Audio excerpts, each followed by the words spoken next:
हूँ, अभी टैंकी फुल करवा के आया हूँ, मैं आ रहा हूँ।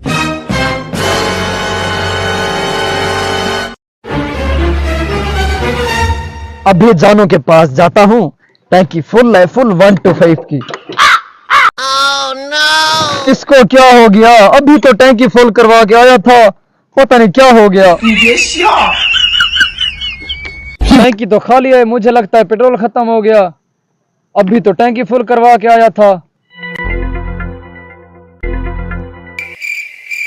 अभी पेट्रोल पवा के गया, 5 मिनट में होंडा भी नहीं चला, 5 मिनट नहीं चला। आपका पेट्रोल खराब है।